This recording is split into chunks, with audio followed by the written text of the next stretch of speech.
예, 아시는 것처럼 제가 요즘 도서관 순례 중이잖아요. 근데 이제 서고에 있는 이제 책들을 이렇게 좀 훑어볼 때가 있어요. 그러면 우선적으로 제 눈에 들어오는 그런 이제 책들이 있어요. 제목을 많이 보게 되는데 교회 관련된 책들이에요. 아무래도 이제 뭐 상황이 그렇다 보니까 그런 것 같은데요. 지난주 초에는 한 책이 제가 눈에 들어왔는데 생명력 넘치는 교회라는 책이에요. 이게 그 크레이그 그로쉘 목사가 쓴 책인데, 이 양반이 그 미국에서 창의적이고 아주 적극적인 목표로 주목받는 차세대 목회자로 알려져 있는 사람이에요. 이분의 책을 예전에 한번 읽어봤었는데 제가 참 공감이 많이 돼서 제가 한번 이 책을 좀 봤어요. 근데 이 책은 처음부터 이게 요 표시 있잖아요. 요 표시를 딱 하고 이거를 굉장히 강조하고 있어요. 이것이라는 단어를 거듭하면서 이것이 있는 교회와 이것이 없는 교회가 있다라는 거예요. 그래서 이 영어 원래 제목이 뭔가 이렇게 봤더니 it, 딱 하나예요. it, 이게 제목이었어요. 그러니까 그걸 이것으로 이제 번역을 한 거죠. 그래서 그 원제에 대한 그 부연적인 설명인 그 부제가 있지 않습니까? 그 부제를 봤더니 이렇게 돼 있더라고요. How churches and leaders can get it and keep it. 그러니까 어떻게 교회들과 리더들은 이것을 얻을 수 있고 또 지켜나갈 수 있는가 하는 거예요. 그러다 보니까 이 책은 처음부터 끝까지 계속 이것이에요. 이것을 거듭해서 강조하고 있어요. 그렇다면 그가 말하고 있는 이것은 무엇일까요? 자신도 이것이 무엇인지를 꼭 집어서 한 단어로 설명하기가 어렵다는 거예요. 다만 이해가 됐어요? 그래서 계속 읽게 되는 책이에요, 그 책은. 근데 뭐라고 그러냐면, 다만 이것이 있을 때 교회는 교회다울 수 있다는 거예요. 리더도 리더다울 수 있다는 거예요. 그리고 이것이 있는 교회와 이것이 없는 교회는 확연하게 구별이 된다는 겁니다. 예를 들어 자기가 대학교 2학년 때 예수님을 영접을 했어요. 그러고 나서 처음 나간 교회에는 이것이 없었다라고 얘기를 합니다. 어떤 교회냐면 역사가 오래된, 그래도 잘 지어진 그런 예배당이에요. 스테인글라스도 있고, 미국에 가면 그런 교회들 있잖아요. 우리나라에도 있지만. 그리고 다들 이제 점잖고 나름 뭐 경건한 예배 스타일의 그런 예배였는데, 자신은 거기에서 아무런 예배 감격도 느끼지 못했고 또 자신의 영적인 갈망을 채우지 못했다는 거예요. 그곳에는 이것이 없었다는 겁니다. 반면에 그날 저녁에 학교의 그 기독학생들을 만나면서 그들이 초청을 했대요. 자기 교회로 가자고. 그래서 다른 교회로 갔습니다. 갔더니 이거는 뭐 교회라고 하기엔 너무 초라한 그런 이제 창고 같은 곳이었어요. 그러다 보니까 뭐 제대로 시스템 갖춰진 것도 없고, 그 사람들도 보니까 막 흑인, 백인 막 미군거렸어요. 막 섞여 있는 거예요. 그래서 뭐 기대할 것이 전혀 없다라고 생각했는데, 그 교회는 진짜 예배가 있었고요. 그 한 번의 예배에서 자기의 지금까지도 이제 그 감동이 남아있고 큰 영향을 자기에게 끼쳤다는 것이죠. 그곳에는 이것이 있었다는 겁니다. 이러한 예처럼 이 세상에 많은 교회들이 있지만 이것이 있는 교회가 있고 이것이 없는 교회가 있다는 것이에요. 자, 예루살렘 초대교회는 이것이 있었어요. 그리고 지금도 이것이 있는 교회는 생명이 넘친다는 겁니다. 이것이 뭔지 참 궁금해지죠? 이 책이 그런 책이에요. 그리고 이것의 본질은 결코 외형적인 것들이 아니라는 겁니다. 쉽게 말하면 건물의 규모나 어떤 크기, 어떤 교회 시스템이나 프로그램, 어떤 목회자의 유명세나 스펙, 이런 것들에서 나오는 것이 아니라는 거예요. 그러면서 이 그로셜 목사는 이것이 무엇인지를 꼭 집어서 한 단어로 정의할 수는 없지만 이것의 특성에 대해서는 설명할 수 있다는 거예요. 그러면서 그가 설명하고 있는 이것들의 특성이 있어요. 이게 뭐냐면 이거예요. 자, 하나님의 임재에 대한 열망, 잃어버린 영혼에게 다가가려는 깊은 열망, 진정한 고결함, 성령 충만한 믿음, 실질적인 겸손, 깨어진 마음. 이게 특성이라는 거예요. 이것의 특징이라는 거예요.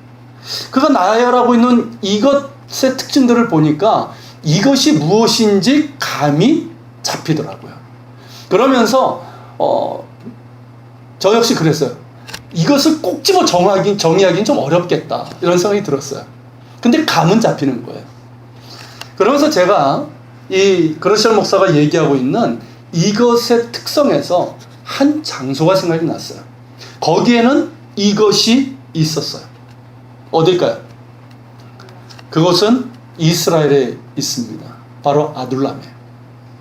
지난주부터 제가 성경에 나오는 교회들을 주제로 말씀을 전하고 있는데 그 두 번째로 지금 아둘람을 선택하게 됐어요. 뭐 아둘람이 교회인가? 라고 물어볼 수 있는데 정확하게 말하면 교회는 아니에요. 그럼에도 아둘람을 택한 이유가 뭐냐면 아둘람에서 일어난 일들이 이 교회의 원형적인 특징을 잘 보여주기 때문에 그래요. 그리고 이 그러시엘 목사가 그의 책에서 거듭 강조하고 있는 이것의 특징적인 모습을 잘 보여주고 있다는 그런 판단 때문입니다. 그래서 엄밀하게 말하면 교회는 아니지만 교회의 원형적인 특징을 잘 보여주는 이 아둘람을 교회를 주제로 한 두 번째 설교의 대상으로 삼게 된 거예요. 여러분, 그렇다면 아둘람은 어떤 곳입니까? 이것도 살펴볼 필요가 있어요. 아둘람은 다윗이 사울 왕에게서 피해 다니던 때에 찾을 수가 있습니다. 자, 이 지도를 보면 다윗의 피신 경로가 나오죠. 다윗은 자신을 죽이려고 했던 사울 왕에게서 가까스로 그 친구 요나단의 도움으로 피하게 되죠. 피해서 갔던 데가 어딥니까? 사울의 왕궁이 저기 안 나왔는데 높 위에 보면 기브아라고 있어요. 거기서 이제 피신해서 노비라는 데로 갑니다. 지금의 예루살렘 그 근방에 있는데요. 자, 거기에 성소가 있었죠. 그래서 제사장 아히멜렉의 도움을 받습니다. 그래서 그 굶주린 배를 성소 안에 있는 진설병을 먹음으로 그렇게 이제 좀 허기를 채우고, 그러고 나서 어디로 가게 되냐면 블레셋 5도시 중에 하나인 가드로 가게 됐죠. 그때 가드의 왕이 아기스였어요. 이 사람에게 몸을 맡깁니다. 일종의 정치적인 망명이죠. 그러니까 이 블레셋과 사울의 관계는 이제 대적 관계였기 때문에 정치적인 망명이었어요. 자, 그런데 그곳에서 아기스의 신하들이 뭐라고 얘기합니까? 왕에게 고하기를 이스라엘 사람들이 다윗에 대해서 말하는 걸 들어봤더니 뭐라고 말해요? 사울이 죽인 자는 천천히요, 다윗은 만만이로다. 그러니까 훨씬 더 다윗이 용맹하고 위대한 용사라는 뜻이에요. 그러니까 이 다윗을 그렇게 수수하게 보면 안 된다는 거죠. 경계해야 된다는 거예요. 자, 그것을 안 다윗은 어떠합니까? 자칫하면 생명의 위협을 느끼는 그런 상황이기 때문에 어떻게 합니까? 이걸 뭐 벗어나야 되잖아요. 방법은 딱 하나, 미친 채 하는 거예요. 그래서 대문짝에다가 한번 실제로 해보세요. 집에서. 제가 한번 해봤어요. 얼마나 이게 저 황당한 모습인지.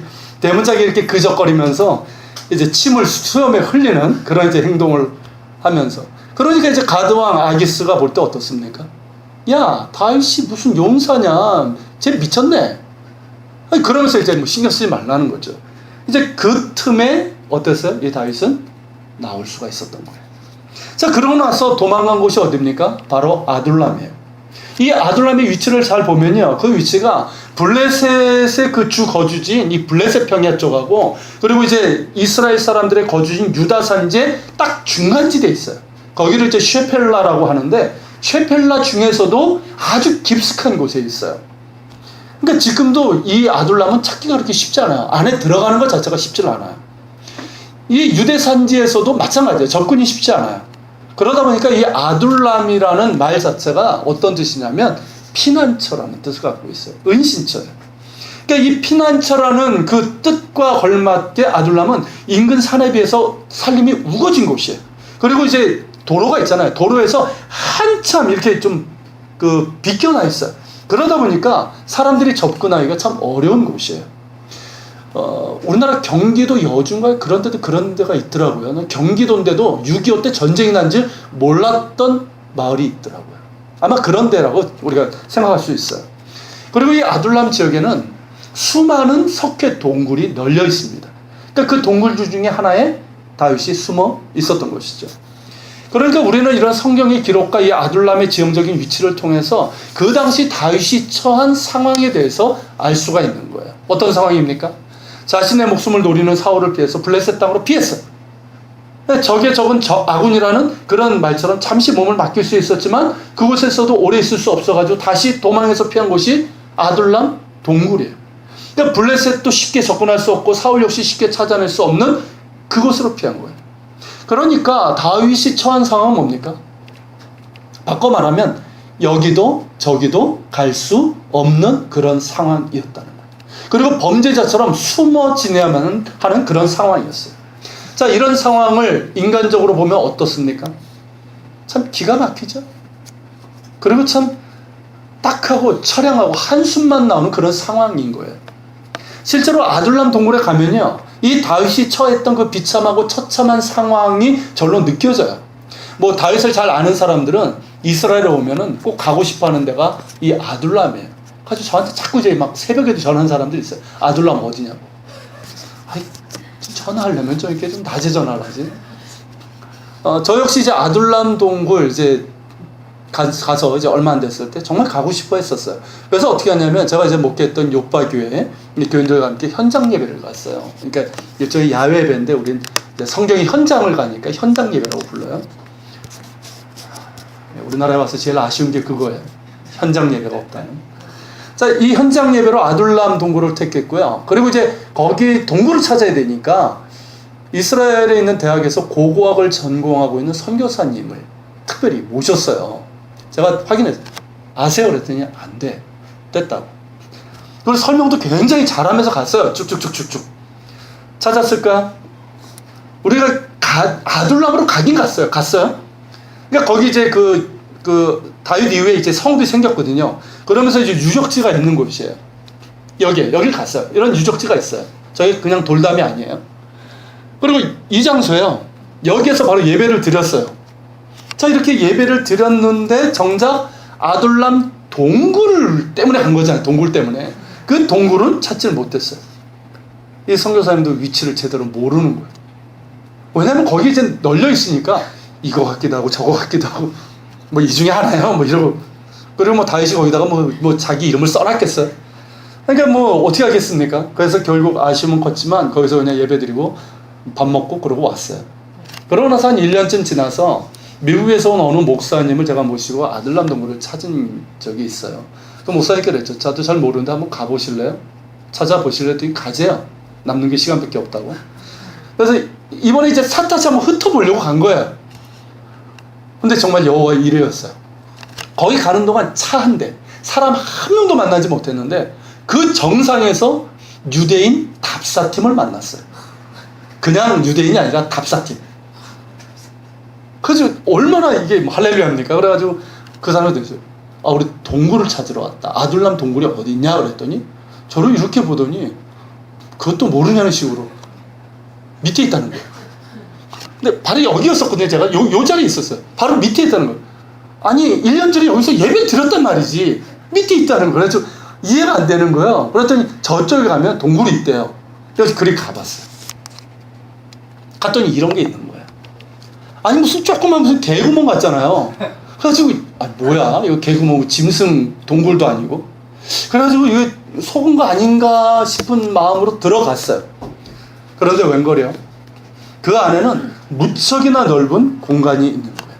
그때 이제 조명을 제대로 준비를 했어야 되는데 얘 조명을 준비를 못했어요. 그래가지고 이 핸드폰 그 조명 있잖아요. 그걸로 킨 거예요. 그러니까 사진을 찍어도 시커멓게밖에 안 나오는 거예요. 근데 이제 처음엔 잘 보이지 않지만 조금 이제 시간이 지나 보니까 넓은 공간이 나오는데 이것보다 넓은 공간이에요. 그런 공간이 있는 데다가 또 옆에 조그만 공간들이 연결이 돼 있어요. 그러니까 오늘 본문에 보면 다윗에게로 온 사람들이 400명가량이었다고 그랬잖아요. 그러니까 그들이 좋게 숨어 지낼 수 있는 그런 공간이었어요. 그런 크고 작은 동굴이 그곳을 중심으로 넓게 산지에 있었어요. 이만한 공간이에요. 이거는 이제 도저히 핸드폰으로 못 찍었기 때문에 이건 미국 팀이 아예 그 조명을 들고 가서 찍은 것 같아요. 그래서 이거는 제가 허락도 안 받고 쓰고 있는 거예요. 자, 이런 공간이 있는 거예요. 여기 이제 연자 맷돌도 있고, 저 여자분이 깔고 앉아있는 게 연자 맷돌이에요. 연자 맷돌도 있고, 그리고 옆에 이제 담을 이제 쌓은 그런 흔적들이 있어요. 사람들이 살았던. 제가 이 동굴에 들어가서 한동안 움직이지는 못했어요. 어두워서 그런 것도 있지만, 그보다는 제 안에서 뭔가 뜨거운 감격이 이렇게 올라오는 거예요. 감동이. 뭘까요, 그게? 다윗이 있었던 곳이잖아요. 그리고 오늘 말씀도 기억났지만, 이 다윗이 이 어두컴컴한 이 아둘람 동굴에서 그가 짓고 불렀던 시편이 기억이 나는 거예요. 그 시편이 뭘까요? 바로 57편이에요. 같이 한번 읽어봅시다. 자, 시작. 다윗의 믹담시, 인도자를 따다 알다셋에 맞춘 노래. 다윗이 사울을 피하여 굴에 있던 때에 하나님이여 내게 은혜를 베푸소서, 내게 은혜를 베푸소서. 내 영혼이 주께로 피하되 주의 날개 그늘 아래에서 이 재앙들이 지나기까지 피하리이다. 내가 지존하신 하나님께 부르짖으며 곧 나를 위하여 모든 것을 이루시는 하나님께로다. 그가 하늘에서 보내사 나를 삼키려는 자의 비방에서 나를 구원하실지라. 하나님이 그의 인자와 진리를 보내시리로다. 내 영혼이 사자들 가운데서 살며 내가 불사른 자들 중에 누웠으니 곧 사람의 아들들 중에라. 그들의 이는 창과 화살이요 그들의 혀는 날카로운 칼 같도다. 하나님이여 주는 하늘 위에 높이 들리시며 주의 영광이 온 세계 위에 높아지기를 원하나이다. 그들이 내 걸음을 막으려고 그물을 준비하였으니 내 영혼이 억울하도다. 그들이 내 앞에 웅덩이를 팠으나 자기들이 그 중에 빠졌도다. 하나님이여 내 마음이 확정되었고 내 마음이 확정되었사오니 내가 노래하고 내가 찬송하리이다. 내 영광을 깰지어다. 비파와 수구마 깰지어다. 내가 새벽을 깨우리로다. 주여 내가 만민 중에서 주께 감사하며 문나라 중에서 주를 찬송하리이다. 무릇 주의 인자는 커서 하늘에 미치고 주의 진리는 궁창에 이르나이다. 하나님이여 주는 하늘 위에 높이 들리시며 주의 영광이 온 세계 위에 높아지기를 원하나이다. 여러분 이 너무나도 아름다운 시 아닙니까? 가슴이 뜨거워지는 시인데요. 이 시가 어디서? 바로 이 아둘람 동굴에 있을 때 나온 시라는 거예요. 이해가 되십니까? 상황이 좋을 때, 평단할 때 이런 시가 나온 게 아니라는 거예요. 그러니까 이 시가 이렇게 생각이 나는데 제가 그 뜨거운 감동이 제 안에서 들어오는 거예요. 여러분 이 굴에 피해 있을 때, 아둘람 굴에 피해 있을 때 다윗은 어떻게 했습니까? 어떻게 했었어요? 자, 하나님이여, 1절에 보면 하나님이여 은혜를 베푸소서, 내게 은혜를 베푸소서. 두 번 반복하고 있어요. 이게 뭔지 아세요, 여러분? 시니까 우리가 평범하게 읽지만 이거는 부르짖음이에요. 그렇지 않겠어요? 그 상황에서 하나님 나를 불쌍히 여겨 주십시오 부르짖는 거예요. 당연한 부르짖음이고 탄원이죠. 그런데 다윗은 여기서 아주 중요한 고백을 하고 있어요.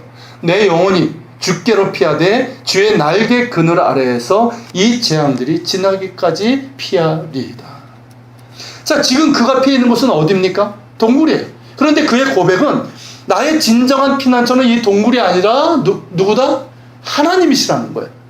그의 몸은 지금 아둘람 동굴에 있지만 그가 정말 피난처로 삼은 것은 동굴이 아니라 하나님이시라는 겁니다. 하나님이 나의 피난처시고 이 재앙들이 지나기까지 주의 날개 그늘 아래에서 피하겠다는 겁니다. 이 고백에서 우리는 다윗이 얼마나 하나님을 신뢰하고 의지했던 사람인지를 우리가 볼 수 있는 거예요. 누구 말대로 어려움 당하면 그의 믿음이 드러난다고 하는데 이 다윗은 이 상황에서 하나님을 바라봤고 자신을 지키시는 이는 오직 하나님이심을 분명하게 고백하고 있는 겁니다. 이런 믿음의 고백이 우리 모두에게 있기를 바랍니다. 자, 2절에 보면 뭐라고 고백합니까? 같이 읽어볼까요? 내가 지존하신 하나님께 부르짖으며 곧 나를 위하여 모든 것을 이루시는 하나님께로다. 자, 다윗은 지금 누구에게 부르짖고 있습니까? 지존하신 하나님께 부르짖고 있어요. 여기서 우리는 하나님을 향한 그의 갈망, 열망을 느낄 수 있는 거예요. 여러분 우리가 자주 쓰는 말 중에 하나님이 고난을 주신다는 말이 있어요. 그런 얘기 참 많이 하죠. 그러다 보니까 뭐 세월호도 하나님이 뭐 빠뜨렸다 이런 얘기 했었고 있는데 여러분 이건 옳은 말이 아니에요. 고난은 여러 가지 이유에서 옵니다. 내 욕심과 실수로 인해서 오는 게 사실은 대부분이에요. 그리고 다른 사람들의 욕심으로 인해 옵니다. 구조적인 악 때문에 와요. 세월호 같은 경우는 뭡니까? 다른 사람들의 욕심들, 구조적인 악 때문에 온 거예요. 그리고 사탄이 주는 유혹과 시험도 있습니다. 그러나 분명한 건 하나님은 누구도 시험하지 않으신다는 거예요. 그렇기 때문에 하나님이 고난을 주셨다는 말은 옳은 말이 아니에요. 물론 그 고난조차도 큰 틀에서는 하나님의 섭리 가운데 있으니까 하나님이 허락하신다는 말을 쓸 수는 있겠지만 정확하게 말하면 그것도 그렇게 옳은 표현이 아닙니다. 여러분 고난과 관련해서 하나님께서 하시는 일이 무엇인지 아십니까?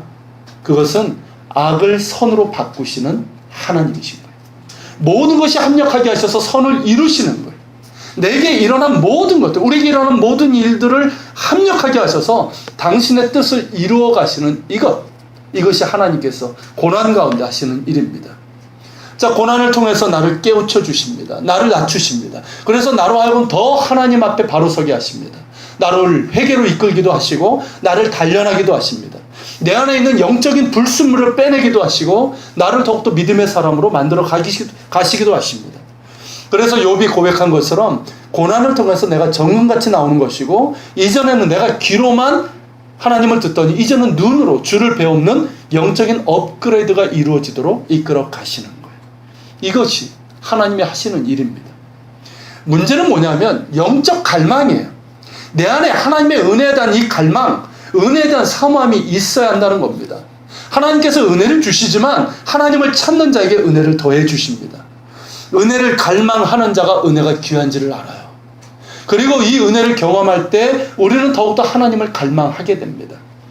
은혜에 대한 사모함과 갈망이 우리 모두에게 있기를 바랍니다. 지금 우리에게 가장 필요한 것은 은혜 아닙니까?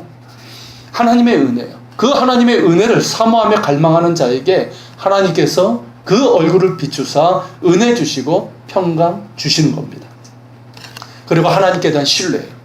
다윗은 하나님의 긍휼을 갈망하며 부르짖었지만 분명한 신뢰가 있었어요.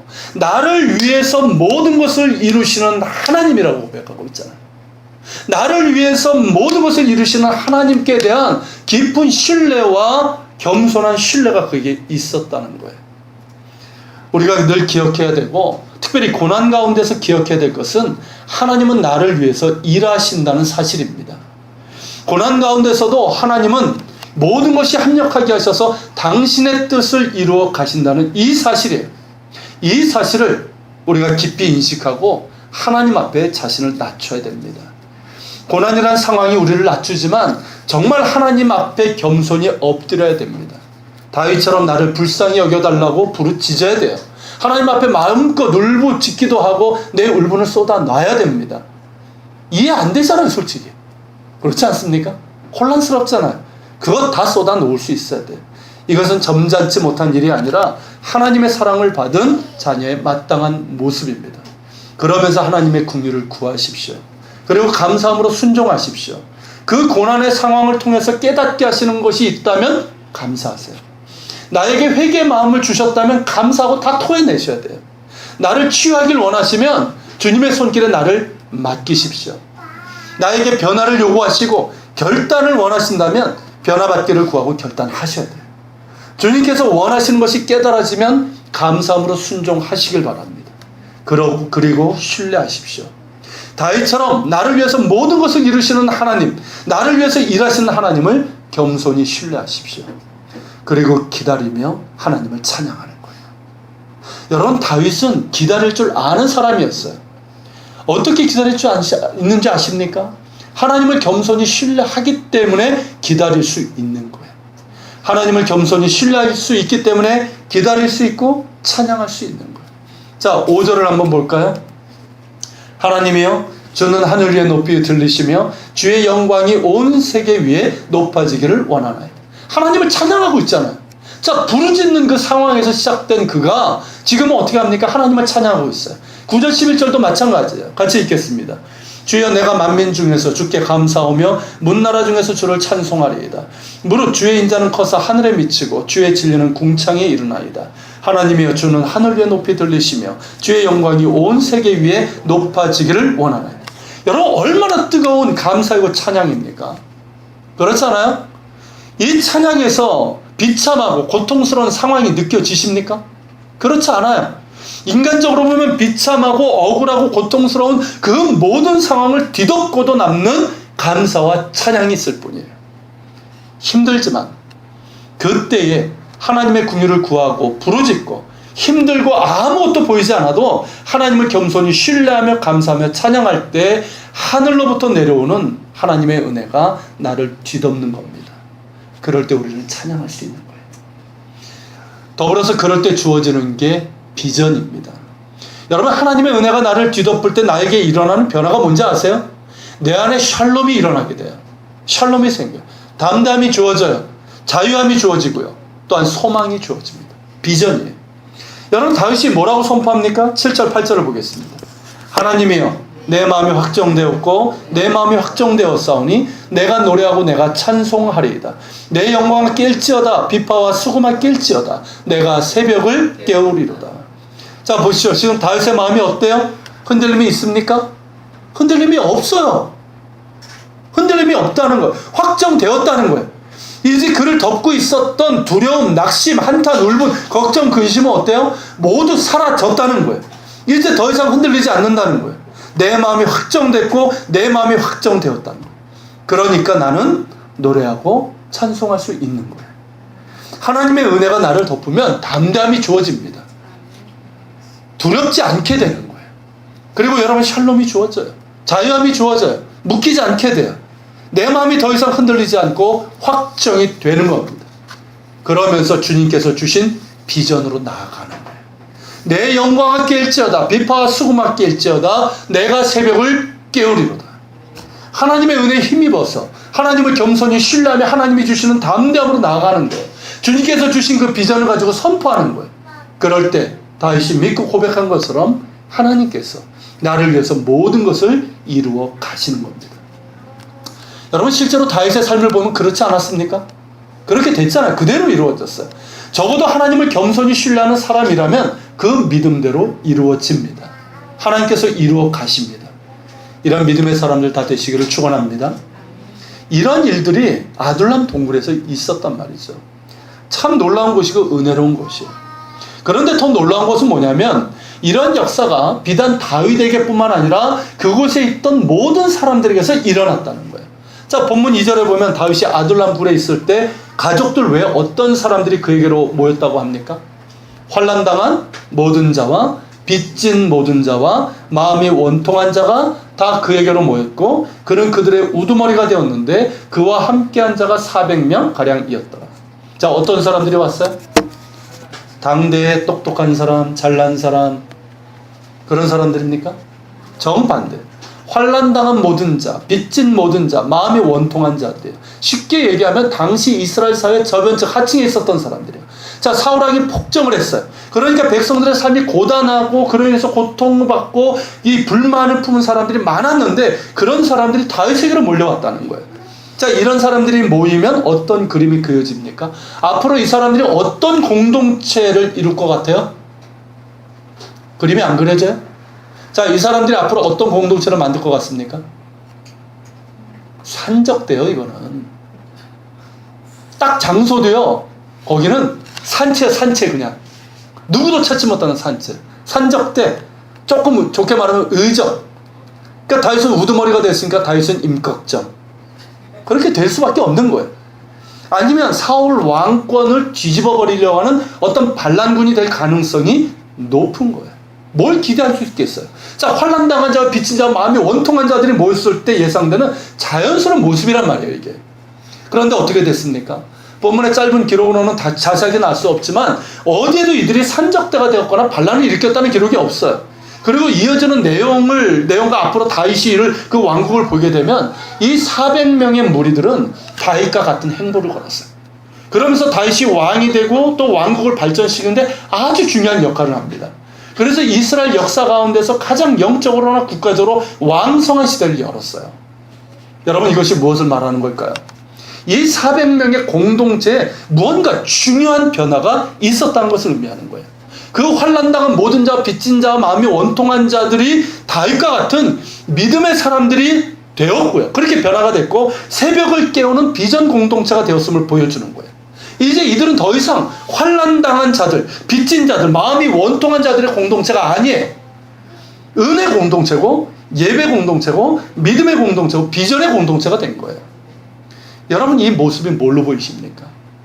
자, 이렇게 환난당한 자, 마음이 원통한 자, 빚진 자들이 모였다가 그들이 하나님의 은혜로 변화가 돼서 은혜 공동체가 믿음의 공동체가 비전 공동체가 됐어요. 이 모습이 뭘로 보이냐는 거죠. 교회 아닙니까, 여러분? 이건 교회예요. 여러분, 아둘람 공동체의 모습은 뭐냐면 교회의 모습이에요. 바로 이것이에요. 서두에서 말한 그 크레이그 그로시엘 목사가 교회를 교회되게 하는 이것의 특징적인 모습이 바로 이 아둘람 동굴에서 있었다는 것이죠. 그렇다면 여러분, 우리가 이 아둘람에서 보는 이것은 정확하게 뭐라고 얘기할 수 있을까요? 저는 두 가지로 요약할 수 있다고 봐요. 열망과 신뢰. 여러분, 무엇에 대한 열망입니까? 뭐에 대한 열망이에요? 단순히 내 이 신세, 이 신세에서 벗어나는 그 열망입니까? 아니에요. 이건 하나님에 대한 열망이에요. 하나님의 임재에 대한 열망이고 구원에 대한 열망이고 은혜와 인도하심에 대한 열망이에요. 물론 그의 상황이 하나님을 열망하게 만들기도 했지만 다윗은 기본적으로 하나님께 대한 열망이 늘 있었어요. 그 열망이 아둘람이라는 그 상황 속에서 더 깊어지고 간절해지고 뜨거워진 것이죠. 그리고 이 열망은 하나님께 대한 신뢰에서 나옵니다.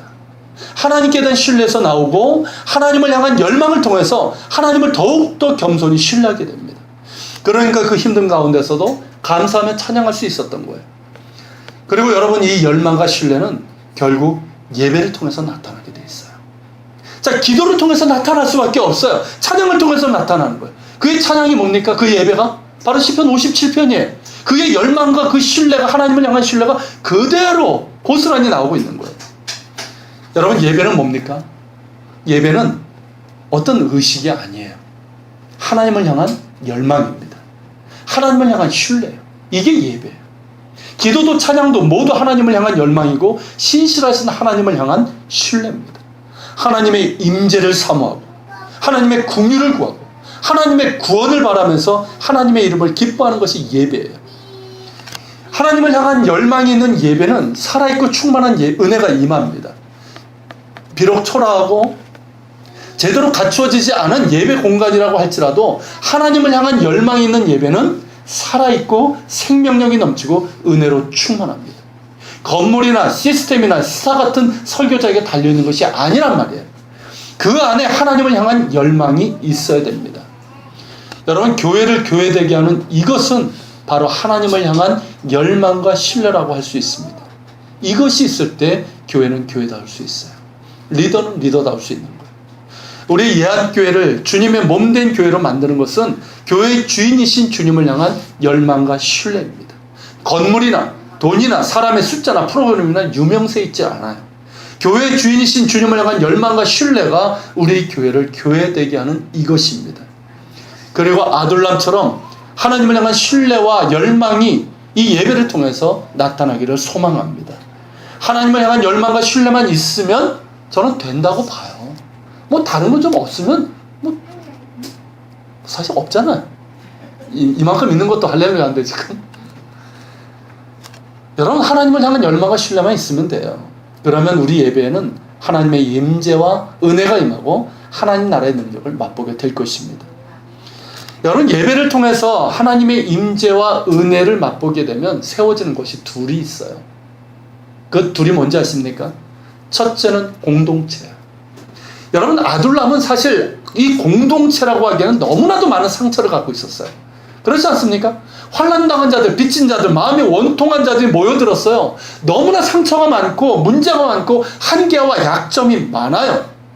자, 이런 사람들이 어떤 공동체를 이룬다는 것은 쉽지 않단 말이죠. 왜냐하면 가까이 다가서면 어때요? 고슴도치처럼 서로 찔러요. 그러니까 이게 공동체가 되기가 어려운 거예요. 그런데 이들이 건강하고 하나 되는 공동체를 이루었다는 거예요. 불가능한 일들을 이루었다는 거예요. 여러분, 이것이 어떻게 가능할까요? 바로 하나님을 향한 열망이 있는 예배를 통해서입니다. 이들이 하나님을 향한 열망으로 예배했을 때 하나님의 임재와 은혜가 그들 가운데 임했단 말이죠. 그러면서 하나님께서 친히 그들의 상처를 어루만져 주셨어요. 그들의 원통함, 그 눈물을 닦아주셨고 그들에게 용서와 평안함을 주셨어요.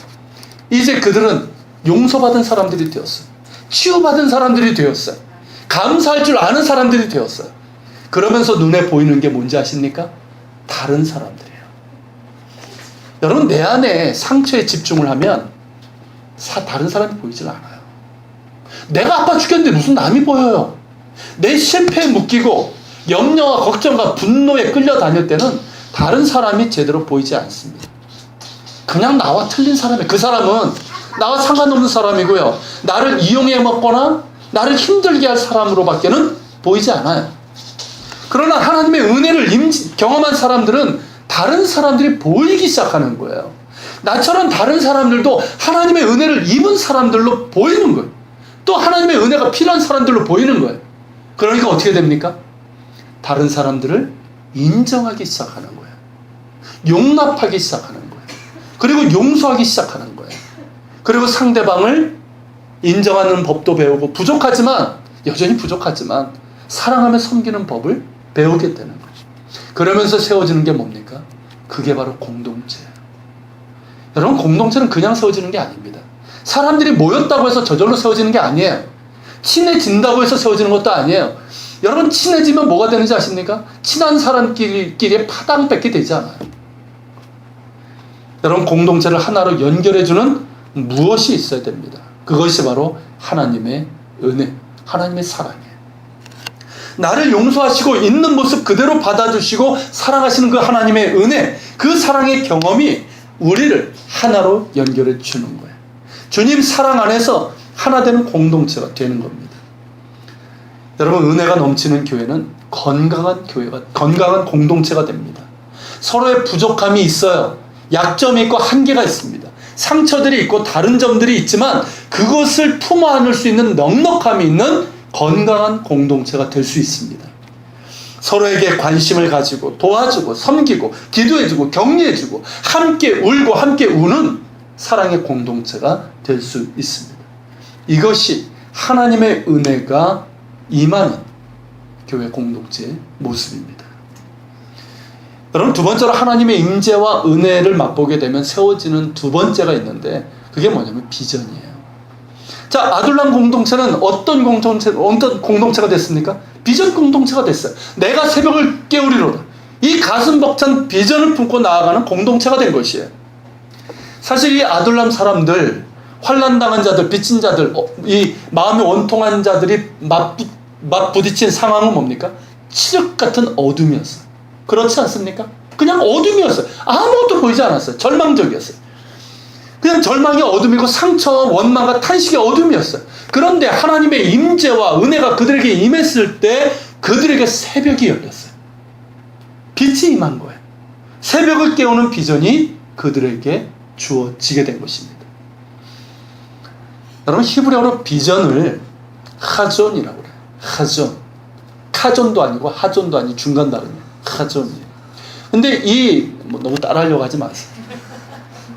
이 단어의 어원이 하제예요. 하제. 근데 이 하제라는 이 단어가 동사로 사용되면 본다라는 뜻인데 명사로 사용되면 가슴이에요. 여러분, 결국 비전이 뭔지 아십니까? 비전은 보는 거예요. 보는 게 비전이에요. 근데 뭘로 봅니까? 눈으로 보는 것이 아니라 가슴으로 보는 거예요. 즉, 그 가슴에 뜨거운 열망이 있을 때 보이는 게 뭐예요? 그게 비전이에요. 왜 비전이 없습니까? 그것은 열망이 없기 때문에 그래요. 그 가슴이 식어져 있기 때문에 그래요. 가슴이 뜨거워지면 보여요. 보이기 때문에 더 뜨거워지는 거예요. 그렇기 때문에 비전의 사람은 열정의 사람이 되는 겁니다. 우리에게 참된 비전을 주는 것은 하나님을 향한 열망입니다. 예수 그리스도를 닮아가고자 하는 열망이에요. 주님의 몸된 교회를 향한 열망이에요. 주님의 나라를 향한 열망입니다. 주님께서 그토록 사랑하시고 구원하기를 원하시는 한 영혼을 향한 열망이에요. 이 열망이 우리의 가슴을 채울 때 그것이 곧 비전이 되는 거예요. 딴 거 아니에요. 여러분, 예수 그리스도를 닮아가고자 하는 열망이 내 가슴에 있다면 그것이 곧 비전이에요. 주님 보시기에 건강하고 기뻐하실 만한 그런 교회, 주님의 몸된 교회를 세우고자 하는 열망이 내 가슴에 사무친다면 그것이 곧 비전인 거예요. 하나님 나라를 향한 열망이 내 가슴을 뜨겁게 한다면 그것이 곧 비전인 거예요. 한 영혼을 향한 뜨거운 눈물이 있고 기도가 있다면 그것이 내 가슴에 있다면 그것이 곧 비전인 거예요. 여러분, 우리 모두의 가슴에 이런 뜨거운 열망이 있기를 소망합니다. 하나님을 향한 열망이 우리 모두의 가슴을 뜨겁게 할 수 있기를 소망합니다. 주님의 몸된 교회를 세우기를 원하는 간절한 열망이 우리의 가슴을 채우기를 소망합니다. 무엇을 먹을까 마실까 입을까의 문제가 아니라 먼저 하나님의 나라와 의를 구하고자 하는 삶의 열정이 우리 모두의 가슴을 뜨겁게 할 수 있기를 소망합니다. 나 자신을 위해서, 돈을 위해서, 명예를 위해서, 세상적인 욕심과 높아짐을 위해서 살아가는 인생이 아니라 나의 주님 예수 그리스도를 위해 살아가고자 하는 이 거룩한 열망이 우리의 가슴을 채울 수 있기를 소망합니다. 그렇게만 될 수 있다면 그 열정은 우리에게 비전이 됩니다. 우리로 하여금 보게 해주는 거예요. 눈이 아닌 가슴으로 보게 해주는 거예요. 그것을 보면서 우리의 가슴은 더욱더 뜨거워질 것입니다. 이것이 우리의 비전이에요. 이런 뜨거운 열망이 있고 비전이 있는 공동체가 될 수 있기를 바랍니다. 우리에게는 이미 주님께서 주신 열망과 비전이 있습니다. 여러분, 예한교회 무슨 뜻입니까? 이게 좀 이름이 이상해요? 예한교회? 저는 너무 예쁜데. 예한교회 무슨 뜻이에요? 예수님 안에서 한 세 사람의 공동체입니다. 자, 예수님 안에서 새로워지고 또 새로워진 우리가 하나 되는 공동체예요. 이게 뭡니까 결국 여러분? 교회의 본질이고 교회의 정체성에 대한 비전이에요. 정말 주님께서 세우길 원하셨던 그런 교회를 세워가는 비전이에요. 그리고 나아가서 유대인과 이방인이 예수 그리스도 안에서 한 세 사람을 이루는 선교의 비전이에요. 즉 주님만 주인 되시고 주님 안에서 한 세 사람 되는 본질적인 교회에 대한 비전이고 이스라엘 회복과 열방에 대한 선교 비전이고 하나님 나라에 대한 비전이에요. 주님께서 우리에게 주신 이 비전이 우리의 가슴을 뜨겁게 하는 열망이 되고 이 열망이 다시 우리의 비전이 돼서 주님께서 원하시는 방향으로 나아갈 수 있는 우리 공동체가 될 수 있기를 소망합니다. 아둘람, 그곳엔 이것이 있었습니다. 어두컴컴하고 온갖 상처와 실패와 두려움과 원망과 미움으로 시작된 곳이었지만 하나님을 향한 열망과 믿음을 가진 다윗을 통해서 그들은 믿음 공동체, 한 세 사람의 공동체가 되었고 새벽을 깨우는 비전 공동체가 되었습니다. 여러분, 우리 예한교회도 이것이 있습니다. 할렐루야. 하나님을 향한 우리의 열망과 겸손한 신뢰입니다. 이것이 더욱더 깊어지고 뜨거워지고 커지기를 소망합니다. 그래서 우리가 주님 기뻐하시는 공동체로 세워지고 가슴 가득한 열정으로 주님 주신 비전을 품고 나아가는 열정 공동체, 비전 공동체로 세워지기를 간절히 소망합니다. 우리가 찬양 드리고 기도하는 시간 갖도록 하겠습니다. 모든 상황 속에서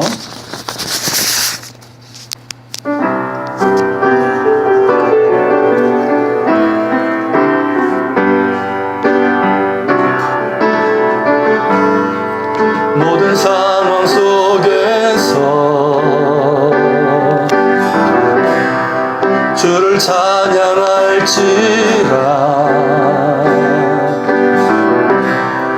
주는 너의 큰 상급